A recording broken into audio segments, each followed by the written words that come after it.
بسم اللہ الرحمن الرحیم نحمده ونصلی علی رسولہ الکریم اما بعد۔ سیرت النبی صلی اللہ علیہ وسلم کے مدنی دور کا درس نمبر 101 حضرت زینب بنت جحش رضی اللہ عنہا کے نکاح سے متعلق ہے۔ سیدہ زینب رضی اللہ عنہا کا پہلا نام برہ تھا، جسے رسول اللہ صلی اللہ علیہ وسلم نے تبدیل کر کے زینب رکھ دیا تھا۔ یہ عبداللہ بن جحش رضی اللہ عنہ اور حمنہ بنت جحش رضی اللہ عنہا کی بہن تھی۔ ان کی والدہ امیمہ بنت عبد المطلب، جو رسول اللہ صلی اللہ علیہ وسلم کی پھوپھی اور حضرت حمزہ رضی اللہ عنہ کی بہن تھی۔ حضور اکرم صلی اللہ علیہ وسلم کی نبوت کے اعلان کے بعد ابتدا میں اسلام لانے والوں میں یہ شامل تھی اور بڑی پرہیزگار خاتون تھی، ہمیشہ روزہ رکھتی تھی، قیام اللیل کرتی تھی، بکثرت صدقہ کرتی تھی۔ حضرت عائشہ صدیقہ رضی اللہ عنہا فرماتی ہے کہ آپ صلی اللہ علیہ وسلم نے فرمایا، تم میں سے سب سے پہلے مجھ سے وہ ملے گی جس کے ہاتھ زیادہ لمبے ہیں۔ یہ ارشاد سننے کے بعد ازواج مطہرات رضی اللہ عنہن اپنے اپنے ہاتھ ناپنے لگی تاکہ معلوم ہو کہ کس کے ہاتھ زیادہ لمبے ہیں۔ حضرت عائشہ رضی اللہ عنہا فرماتی ہے، ہم میں سے حضرت زینب رضی اللہ عنہا کے ہاتھ سب سے زیادہ لمبے تھے۔ وہ اپنے ہاتھوں سے محنت کرتی اور صدقہ دیتی تھی۔ حضرت عائشہ صدیقہ رضی اللہ عنہا نے حضرت زینب رضی اللہ عنہا کی بڑی تعریف کی ہے۔ وہ فرماتی ہے، میں نے کوئی عورت ایسی نہیں دیکھی جو ان سے زیادہ دیندار، اللہ سے ڈرنے والی، سچی بات کہنے والی، صلہ رحمی کرنے والی اور صدقہ اور خیرات کرنے والی ہو، اور نہ ان سے بڑھ کر کوئی عورت اپنے آپ کو دین کے کاموں میں مصروف رکھتی تھی۔ یہ حضرت زینب رضی اللہ عنہا کی شان ہے جو حضرت عائشہ صدیقہ رضی اللہ عنہا نے بیان کی۔ رسول اللہ صلی اللہ علیہ وسلم، جن کی ذات گرامی کو رب ذوالجلال نے رحمت للعالمین بنا کر بھیجا، آپ علیہ الصلاۃ والسلام کی ذات گرامی پورے عالم انسان کے لیے دائمی مشعل راہ ہے۔ آپ صلی اللہ علیہ وسلم نے اپنی تعلیمات کے ذریعے سے انسانیت میں برابری کا سبق دیا۔ آپ صلی اللہ علیہ وسلم کی شدید خواہش تھی کہ صدیوں سے ذات پات اور طبقاتی امتیاز کی زنجیروں میں جگڑے ہوئے انسانوں کو ہر جاہلانہ زنجیر سے آزاد کیا جائے۔ آپ صلی اللہ علیہ وسلم چاہتے تھے کہ تمام لوگ کنگھی کے دندانوں کی طرح برابر ہو جائے، تقوی کے سوا کوئی اور معیار فضیلت باقی نہ رہے۔ وہ عرب معاشرہ جس میں آزاد کردہ غلاموں کو کمتر سمجھا جاتا تھا، آپ علیہ الصلاۃ والسلام نے اپنے غلام حضرت زید بن حارثہ رضی اللہ عنہ کو آزاد کر کے منہ بولا بیٹا بنا لیا تھا۔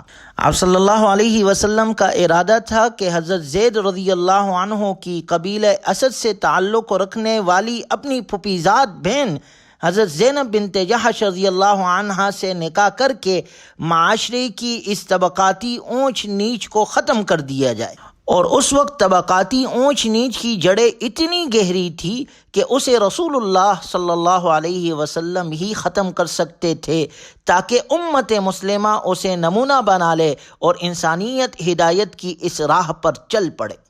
رسول اللہ صلی اللہ علیہ وسلم اپنے لے پالک زید بن حارثہ رضی اللہ عنہ کے لیے بنفس نفیس قریش کی حسین ترین صاحبزادی حضرت زینب رضی اللہ عنہا کا رشتہ مانگنے گئے۔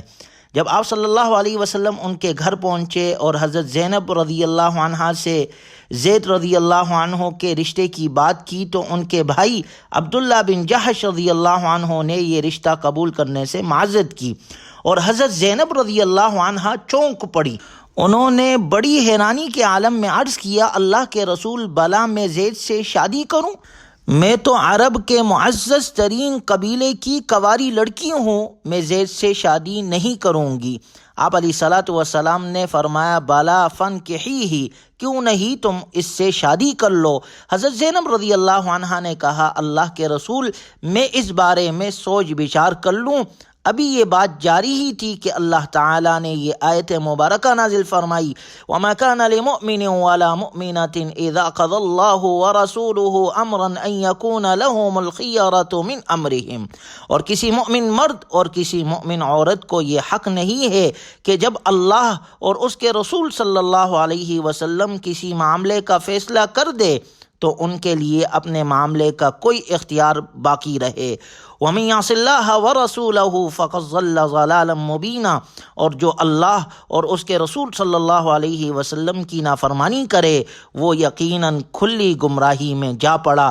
اس حکم ربانی کے نزول کے بعد حضرت زینب رضی اللہ عنہا نے پوچھا، اللہ کے رسول کیا آپ زید رضی اللہ عنہ سے میری شادی پر خوش ہیں؟ آپ علیہ الصلاۃ والسلام نے فرمایا، نعم فإنی قد رضیتہ لک، ہاں بلا شبہ میں نے اسے تمہارے لیے پسند کیا ہے۔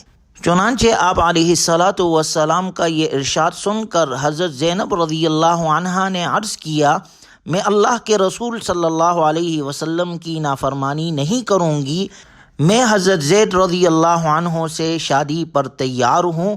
چنانچہ حضرت زینب رضی اللہ عنہا نے اللہ اور اس کے رسول صلی اللہ علیہ وسلم کی اطاعت کرتے ہوئے حضرت زید رضی اللہ عنہ سے نکاح کر لیا۔ اس طرح زمانہ جاہلیت کا طبقاتی انداز فکر اپنی موت آپ مر گیا۔ رسول اللہ صلی اللہ علیہ وسلم نے حضرت زینب بنت جحش رضی اللہ عنہا کی شادی حضرت زید بن حارثہ رضی اللہ عنہ سے کر دی۔ حضرت زید رضی اللہ عنہ نے حضرت زینب رضی اللہ عنہ کو 10 دینار، 60 درہم، اوڑھنی، چادر، زرہ، اناج اور اسی طرح کچھ کلو کھجوریں بطور حق کے مہر دی۔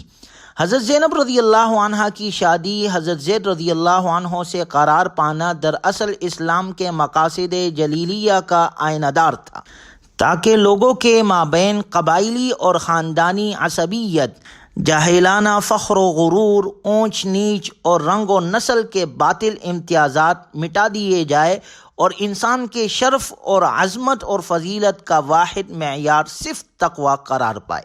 پھر غور کیا جائے تو معلوم ہوتا ہے کہ نبی صلی اللہ علیہ وسلم کے پیش نظر اس نکاح کے 2 اہم مقاصد تھے۔ ایک یہ کہ اسلام میں علاقائی، ذات، برادری اور خاندانی برتری کی کوئی حیثیت نہیں، ہر چند زید رضی اللہ عنہ آزاد کرتا غلام تھے، اور حضرت زینب رضی اللہ عنہا قریش کے اونچے طبقے سے تعلق رکھتی تھی، لیکن اسلام نے اس جاہلانہ فرق و امتیاز کا ہمیشہ کے لیے خاتمہ کر دیا ہے۔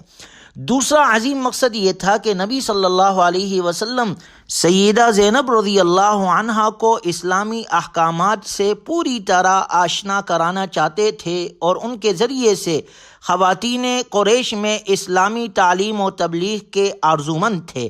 حضرت زید رضی اللہ عنہ چونکہ ہر وقت آپ علیہ الصلاۃ والسلام کے خدمت میں رہتے تھے اور ذہین تھے، اس لیے مسائل شرعیہ سے اچھی طرح باخبر تھے۔ آپ صلی اللہ علیہ وسلم چاہتے تھے کہ وہ اپنی بیوی کو یعنی حضرت زینب رضی اللہ عنہا کو تمام دینی اصول اور مبادیات کی تعلیم دے، جیسے ایک روایت میں مذکور ہے، تزوجہا لیعلمہا کتاب اللہ و سنت رسولہ۔ نبی صلی اللہ علیہ وسلم نے ان کا نکاح حضرت زید رضی اللہ عنہ سے اس لیے کیا تھا کہ وہ انہیں کتاب و سنت کی تعلیم دے۔ گویا ان مقاصد کو مد نظر رکھتے ہوئے آپ علیہ الصلاۃ والسلام نے یہ نکاح حضرت زینب کا حضرت زید رضی اللہ عنہ سے کیا، لیکن کامیاب اور محکم ازدواجی زندگی کے لیے میاں بیوی کا باہمی حسن سلوک اور کامل افہام و تفہیم ریڑھ کی ہڈی کی حیثیت رکھتا ہے۔ حضرت زینب رضی اللہ عنہا نے اللہ اور اس کے رسول صلی اللہ علیہ وسلم کے حکم کی تعمیل کرتے ہوئے حضرت زید رضی اللہ عنہ سے شادی تو کر لی، لیکن ان دونوں میاں بیوی میں دلی محبت پیدا نہ ہو سکی، جبکہ باہمی محبت کا سورج چمکے بغیر میاں بیوی کی ملی جلی زندگی کے اندھیرے دور نہیں ہو سکتے۔ اسی وجہ سے گھریلو ماحول میں کچھ تلخی پائی گئی جو آئے دن بڑھتی چلی گئی۔ 1 سال یا اس سے کچھ زیادہ عرصہ یہ رشتہ قائم رہا اور بالآخر ازدواجی زندگی بس سے باہر ہو گئی، اور حضرت زید رضی اللہ عنہ نے حضرت زینب رضی اللہ عنہا سے جدائیگی کا پختہ ارادہ کر لیا۔ اس سے پہلے بھی وہ اس بندھن کی دشواریوں اور اسے قائم نہ رکھ سکنے کی شکایت کرتے رہے، لیکن رسول اللہ صلی اللہ علیہ وسلم انہیں ہمیشہ روک دیتے اور اللہ کا تقوی اختیار کرنے کی نصیحت فرماتے تھے۔ چنانچہ اس بار بھی جب وہ آپ علیہ الصلوۃ والسلام کی خدمت میں حاضر ہوئے اور اپنے ارادے سے آگاہ کیا تو آپ علیہ الصلوۃ والسلام نے ہمیشہ کی طرح اس بار بھی انہیں نصیحت فرمائی، امسک علیک زوجک واتق اللہ، اللہ سے ڈرو اور اپنی بیوی کو اپنے پاس رکھو۔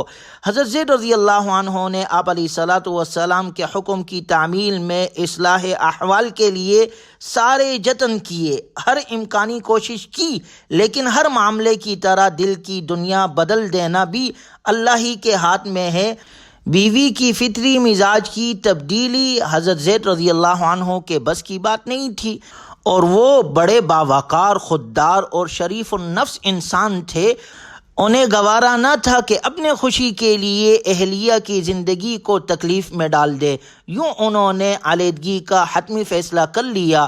حضرت زینب رضی اللہ عنہا نہایت مضطرب تھی، خارجی سبب یا فرد کی مداخلت کے بغیر ہی دونوں کے درمیان علیحدگی ہو گئی، اور حضرت زید رضی اللہ عنہ نے حضرت زینب رضی اللہ عنہا کو طلاق دے دی، اور اس طرح ان کے درمیان جدائیگی ہو گئی اور یہ رشتہ ختم ہو گیا۔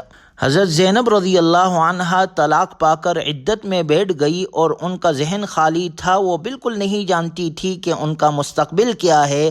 عدت کے بعد اللہ تبارک و تعالی نے انہیں اپنے محبوب محمد الرسول اللہ صلی اللہ علیہ وسلم کی زوجہ امہات المؤمنین کا مقام عطا کیا۔ یہ آپ علیہ الصلوۃ والسلام کے نکاح میں آئی، اور یہ نکاح آسمانوں پر ہوا، اللہ نے کیا۔ اس کا ذکر انشاءاللہ اگلے درس میں تفصیل کے ساتھ کیا جائے گا۔ اللہ تبارک و تعالی ہمیں اپنے نبی صلی اللہ علیہ وسلم اور ان کے اہل سے سچی محبت اور عقیدت عطا فرمائے، اور نبی صلی اللہ علیہ وسلم کی سنتوں کے مطابق اپنی بقیہ زندگی گزارنے کی اللہ ہمیں توفیق عطا فرمائے۔ وآخر دعوانا ان الحمد للہ رب العالمین۔